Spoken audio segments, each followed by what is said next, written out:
cœur du Camp Nou, là où les rêves se tissent en passes précises et où les émotions se déchaînent dans chaque but, se trouve un jeune prodige, Lamine Yamal. Son nom résonne dans les travées du stade, citant à la fois admiration et questionnement. Combien vaut-il vraiment? Quelle est la juste rétribution pour un talent aussi prometteur?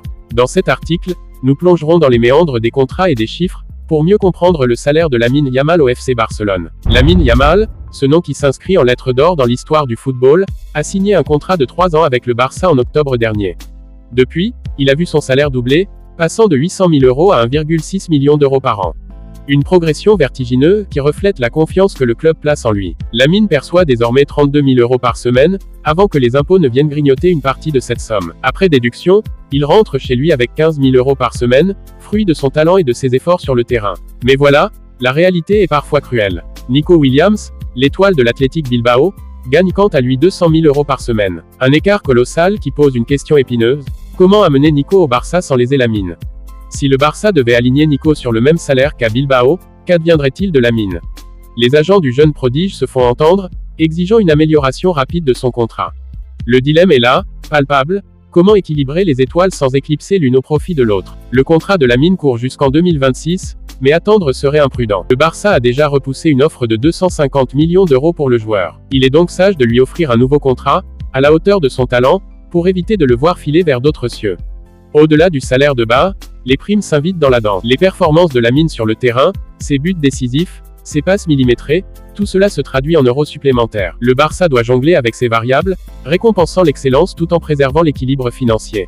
Dans les tribunes, les fans scrutent chaque geste de Lamine. Ils espèrent des exploits, des victoires, et parfois, ils exigent. Le salaire du jeune prodige est aussi un message envoyé à la communauté blaugrana. Comment trouver le juste équilibre entre reconnaissance et responsabilité? Le football est un sport exigeant, où les corps sont mis à rude épreuve. Lamine, comme tout joueur, court le risque des blessures. Le Barça doit anticiper, prévoir, et peut-être ajuster son contrat en conséquence. La santé du joueur et la stabilité financière du club sont en jeu.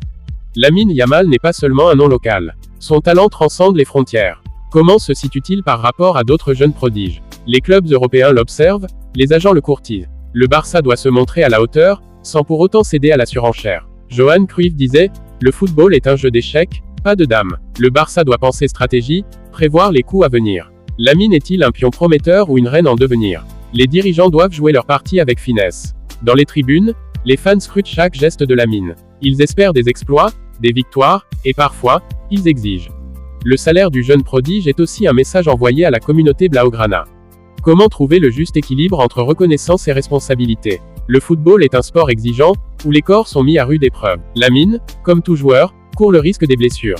La santé du joueur et la stabilité financière du club sont en jeu. Lamine Yamal n'est pas seulement un nom local. Son talent transcende les frontières. Comment se situe-t-il par rapport à d'autres jeunes prodiges? Lamine est-il un pion prometteur ou une reine en devenir? Les dirigeants doivent jouer leur partie avec finesse. Lamine Yamal n'est pas un joueur isolé. Son salaire a des répercussions sur l'équilibre financier de l'équipe. Uli Hoeneß, légende du Bayern Munich, disait « Un salaire élevé crée des attentes élevées ». Les anciens du Barça, les Puyol, Xavi et Iniesta, ont-ils confiance en Lamine? Leur avis pèse dans la balance. Le jeune prodige doit gagner leur respect sur et en dehors du terrain. La Masia, l'académie du Barça, est le berceau des talents. Lamine Yamal en est issu. Comment concilier la rémunération du jeune prodige avec l'esprit de formation et de fidélité au club? Le Barça doit honorer son passé tout en bâtissant son avenir. Les agents de Lamine sont aux aguets. Ils veulent le meilleur pour leur protéger. Comment trouver un terrain d'entente? La négociation est un art subtil, où chaque mot compte. Le Barça doit être ferme mais respectueux, pragmatique mais ambitieux. En fin de compte, le salaire de Lamine Yamal est bien plus qu'un chiffre sur un contrat. C'est un investissement dans l'avenir du Barça. Chaque euro dépensé doit porter ses fruits, sur le terrain et en termes de rayonnement international. La question qui persiste, alors, chers supporters, quelle solution proposez-vous? Comment percevez-vous l'avenir de Lamine Yamal au Barça? À vos commentaires. Au cœur du Camp Nou, là où les rêves se tissent en passes précises et où les espoirs se lèvent avec chaque but, Ansu Fati se dresse, un jeune prodige au destin incertain. Les critiques pleuvent, les doutes s'amoncellent, mais Fati refuse de fléchir. Dans cette saga de résilience et de détermination, il nous révèle deux armes secrètes qui pourraient bien changer la donne. Ansu Fati ne se contente pas de suivre le rythme, il le dicte. Ses coéquipiers, épuisés, le regardent avec admiration. Il a sculpté son corps, repoussant ses limites pour devenir plus fort, plus rapide. Chaque goutte de sueur est un défi lancé à ses détracteurs. Les résultats sont là, palpables, dans sa vitesse fulgurante et son endurance inébranlable. Sur le terrain, Fatih joue comme s'il était invincible. Ses tirs sont des flèches guidées par une certitude absolue. Ses dribbles sont des chorégraphies fluides, et ses passes, des poèmes précis. Il sait qu'il appartient à cette élite, et il le prouve à chaque instant. Confiance, contagieuse, a séduit Hansi Flick, le nouvel entraîneur du Barça. Le club a parlé, et le message est clair. Ansu Fati est là pour rester. Lamine Yamal portera le numéro 19, mais le 10, ce maillot mythique, reste sur les épaules de Fati. Il a refusé de le céder, et Yamal a respecté ce choix. Ce numéro est plus qu'un chiffre, c'est un symbole de confiance et d'héritage. La pré-saison est un théâtre d'opérations où les espoirs se mêlent à l'incertitude. Ansu Fati, tel un éclair, a illuminé ses matchs d'entraînement.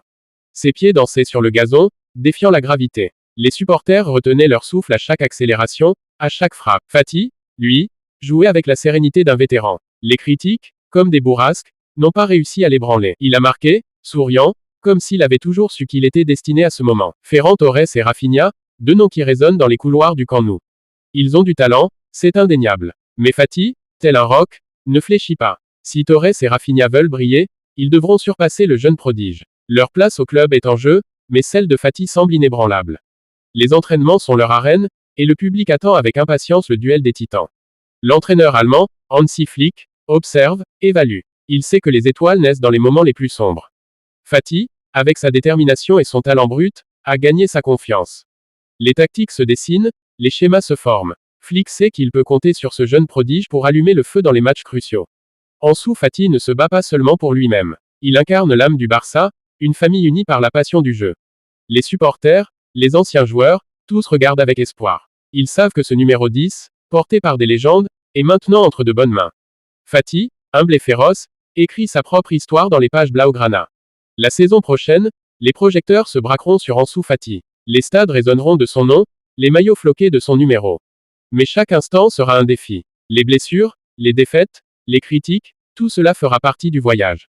Fati, tel un funambule, avancera avec grâce, sachant que chaque pas le rapproche de l'immortalité. Ansu Fati, tel un phénix, renaît de chaque critique. Sa détermination et sa confiance sont des leçons pour nous tous. Alors, communauté, posons-nous cette question. Comment pouvons-nous, comme Ansu, transformer les obstacles en tremplin vers notre succès? La réponse réside peut-être dans l'intensité de nos efforts et la foi inébranlable en nos capacités. Suivons l'exemple de ce jeune prodige, et peut-être, comme lui, nous brillerons sous les feux des projecteurs, prêts à défier le destin.